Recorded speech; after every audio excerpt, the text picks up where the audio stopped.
ವಿಶ್ವವಿಖ್ಯಾತ ಮೈಸೂರು ದಸರಾ ಅಂತಾನೆ ಒಂದು ಸಂಭ್ರಮ. ರೈತರಿಗೆ ಉತ್ತೇಜನ ಕೊಡುವ ಸಲುವಾಗಿ ಇವತ್ತು ರಾಜ್ಯ ಮಟ್ಟದ ಹಾಲು ಕರೆಯುವಂತಹ ಸ್ಪರ್ಧೆ ನಡೀತಾ ಇದೆ. ಕಾಂಪಿಟೇಷನ್ ಇನ್ನೇನು ಸ್ಟಾರ್ಟ್ ಆಗ್ತಾ ಇದೆ. ಹೇಗೆ ನಡೆಯುತ್ತೆ ನೋಡೋಣ.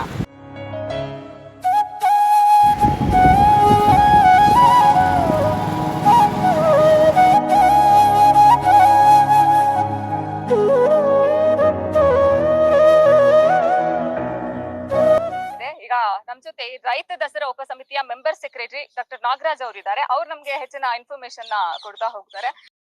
ಸರ್ ಹೇಳಿ, ಈಗ ಕಾಂಪಿಟೇಷನ್ ಗೆ ಎಷ್ಟು ಹಸುಗಳು ಬಂದಿದಾವೆ, ಹೇಗೆ ಸೆಲೆಕ್ಟ್ ಮಾಡ್ಕೊಂಡಿದ್ ನೀವು ಅಂತ? ಇದು ರಾಜ್ಯಾದ್ಯಂತ ಇದು ರಾಜ್ಯ ಮಟ್ಟದ ಅಧಿಕ ಹಾಲು ಕರೆಯುವ ಸ್ಪರ್ಧೆ. ಪ್ರತಿ ಬಾರಿ ನಾವು ರೈತ ದಸರಾ ಉಪ ಸಮಿತಿ ಅಂಗವಾಗಿ ಕಾರ್ಯಕ್ರಮವನ್ನು ಆಯೋಜನೆ ಮಾಡ್ತೇವೆ.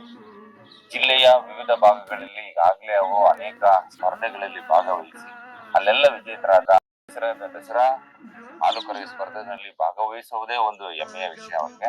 ಆದಾಗ್ಯೂ ಕೂಡ ಹೆಚ್ಚು ಅಧಿಕ ಹಾಲನ್ನ ಕೊಡುವಂತಹ ರಾಸುಗಳನ್ನ ವಿವಿಧ ಭಾಗಗಳಿಂದ ತಗೊಂಡು ಓಕೆ, ಅಂದ್ರೆ ಅಲ್ಲಿ ಟಾಪ್ 3 ಅಂತ ಹಂಗ್ ಸೆಲೆಕ್ಟ್ ಮಾಡ್ತೀರಾ ಅಥವಾ ಹೇಗೆ?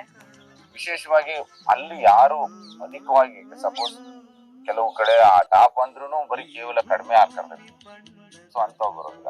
ಯಾರು ಅತ್ಯಂತ ಹೆಚ್ಚು ಸ್ಪರ್ಧೆಗೆ ಅವಶ್ಯಕ ನಿಯರ್ ಬೈ ಹಾಲು ಕರೀತವೋ ಅಂತವನ್ನು ಮಾತ್ರ ನಾವು ಬರ್ತವೆ ಬರ್ತಾರೆ. ಕೆಲವು ಕಡೆ 20 ಲೀಟರ್ ಸಣ್ಣ. ಓಕೆ, ಇವಾಗ ಈಗ ಬೆಳಿಗ್ಗೆ ಮಾತ್ರ ಕಾಂಪಿಟೇಷನ್ ಆಗಲ್ಲ, ಸಂಜೆನೂ ಆಗುತ್ತೆ ಅಂತ ಹೇಳ್ಕೊಂಡೆ. ಹಾಲೆಲ್ಲ ಡ್ರೈ ಆಗಿರುತ್ತೆ. ಈಗ ಬೆಳಿಗ್ಗೆ ಸಪೋಸ್ 40 ಲೀಟರ್ ಕರೆದಿರ್ತದೆ, ಸಂಜೆ ಅದು 40 ಲೀಟರ್ಗಿಂತ 44 ವ್ಯತ್ಯಾಸದಲ್ಲಿ 4 ಲೀಟರ್ ಅಂದ್ರೆ ಅದು ಹಾಲು ಉತ್ಪಾದನೆ ಕಡಿಮೆ ಆಗುತ್ತೆ. ರಾತ್ರಿ ಎಲ್ಲ ಬಹಳ ವಿಶ್ರಾಂತಿಯಿಂದ ಸಮಸ್ಯೆಯಿಂದ ಮೇವನ್ನ ಕಳಿಸಿ ಅದು ಉತ್ಪಾದನೆ ಜಾಸ್ತಿ ಆಗಿದೆ. ಹಾಗಾಗಿ ಬೆಳಿಗ್ಗೆ ಒಂದ್ ಸ್ವಲ್ಪ ಯೂಶುವಲಿ 1 or 2 ಲೀಟರ್ ಜಾಸ್ತಿ ಇರ್ತದೆ. ಸಂಜೆ ಹೊತ್ತು ಹಾಲು ಕರೆಯೋ ಸ್ಪರ್ಧೆಗೆ ನಾಂದಿ ಆಡೋದೇನೆ ಫಸ್ಟ್ ನಮ್ಮ ದಸರಾ ಏನಿದೆ ಇವಾಗ ಹಾಲು ಕರೆಯೋ ಸ್ಪರ್ಧೆ ಇದೇನೇನೆ. ಇದು ಗೌರ್ಮೆಂಟ್ ಇಂದ ಏರ್ಪಡಿಸ್ತಾರೆ. ಒಂದು 7-8 ಕಡೆ ಮಾಡಿದ್ರೆ ಬಹಳ ಉತ್ತಮ ಆಗ್ತದೆ.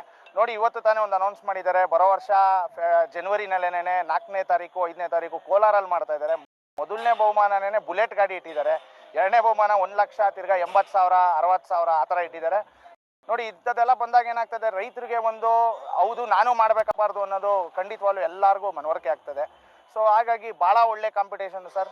ಇಲ್ಲೂ ಕೂಡ ನಮ್ಮ ಎಕ್ಸ್ಪೆಕ್ಟೇಷನ್ ಅದು 55-60 ಲೀಟರ್ ದಾಟೋಗುತ್ತೆ ಅಂತ ಇತ್ತು. ಬಟ್ ಕಾರಣಾಂತರಗಳಿಂದ ಹೇಳೋಕ್ಕಾಗಲ್ಲ.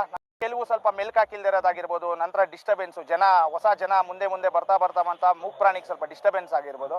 ಸೊ ಹಾಗಾಗಿ ಇಲ್ಲಿ ಕಮ್ಮಿ ಕರೆದಿದೆ, 46 ಮುಕ್ಕಾಲು ಏನೋ ಕರೆದಿದೆ. ಆದರೂ ಕೂಡ ಭಾಳ ದೊಡ್ಡಸು. ನಂತರ ನಮಗೂ ಒಂದು ಖುಷಿ ಇದೆ.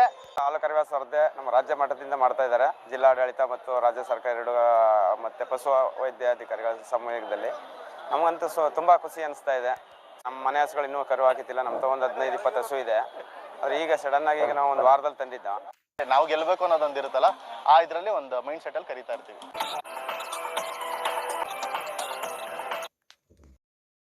ಹಸುಗಳನ್ನ ರಿಂಗಿಗೆ ಹೊಡೆಯೋಕೆ ಸಮಯ ಆಗ್ತಾ ಇದೆ. ದಯವಿಟ್ಟು ಆ ಶೆಡ್ ಹತ್ರ ಇರೋರು ಯಾರು ಬುಕ್ ಕೊಡಬೇಡಿ.